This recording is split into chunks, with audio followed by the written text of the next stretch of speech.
This is Marquardt, Australia. Breaking news. This is Marquardt News Australia. We're bringing you breaking economic news this morning. Australian wage growth has held steady at 3.4% annually, according to new data just released by the Australian Bureau of Statistics. The wage price index rose 0.8% in the September quarter. That's the same pace we saw in June, but the annual figure remains slightly lower than this time last year. For millions of workers across the country, this data will shape conversations around cost of living, interest rates, and household budgets. Here's what the numbers tell us. The quarterly rise of 0.8% matches both the June quarter and the same period in 2024. Michelle Marquardt, the ABS head of prices statistics, confirmed annual wage growth to September was 3.4%, steady compared to 3 months ago. Public sector wages are outpacing the private sector for the third consecutive quarter. Public sector wages grew 0.9% this quarter and 3.8% annually. Private sector wages rose 0.7% quarterly and 3.2% over the year. State government pay rises drove most of that public sector growth. According to the ABS, state government contributed 82% of public sector wage increases this quarter, reflecting both the size of state workforces and the scale of recent pay deals. To put this in perspective, private sector wage growth is actually slowing. Annual private sector growth of 3.2% is down from the 3.5% we saw in September 2024. The data shows 47% of private sector jobs saw a wage change this quarter. That's down from 49% a year ago. Even when wages did rise, the average increase was smaller, 3.6% compared to 3.9% in the same period last year.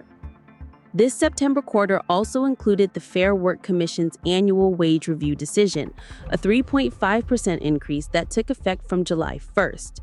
That's lower than the 3.75% awarded in 2024, affecting around 2.4 million workers on award wages. The broader context matters here. Wage growth peaked at 4.2% in late 2023 as workers sought to catch up with inflation. Now, with inflation easing but still above the Reserve Bank's target range, these wage figures will be closely examined by policymakers.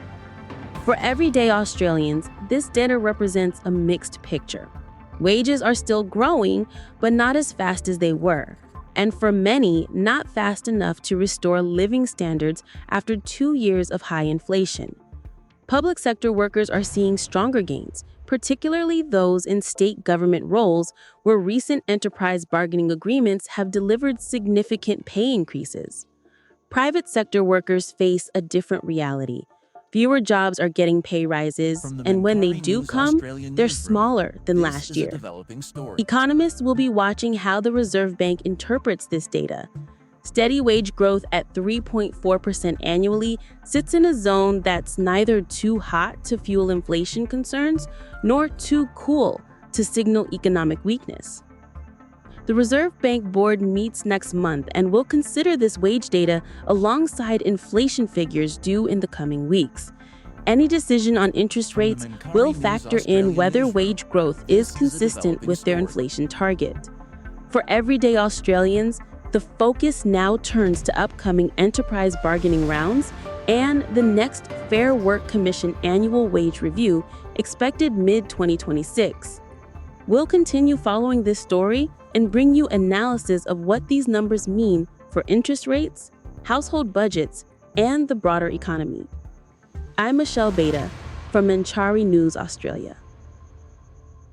You've been listening to Flashwire, powered by RedManCari.com, where facts still matter and stories still mean something. If you believe in independent journalism with impact, hit subscribe and share this episode. Your support keeps truth alive. Breaking. Verified. Australian. When the story breaks, we don't wait. We verify, explain, and bring you the facts straight from the source. Now, Optus has clearly failed here. Optus have failed to put safety first. Company Optus and its parent company Singtel offer commercial. Discussions based as friends and trusting. And part of our discussions, informally as well as the whole formally, world came has been together, to be honest. So many countries that you wouldn't have even thought of it, they came together. The world has come together. Now, we do need to draw a line in the sand when it comes to the protests that we continue to see in this country. The Flash Wire is your rapid response breaking news podcast, a stripped down, adrenaline-paced bulletin that drops minutes after major stories break. It's designed for listeners who want accuracy and speed, not noise. Think of it as the audio equivalent of a newsroom's red alert light turning on. Each episode runs under 5 minutes, short enough to drop between scrolls, but packed with verified updates, eyewitness info, expert sound bites, and a forward look at what happens next. No spin, no filler, just what you need to know and what comes next.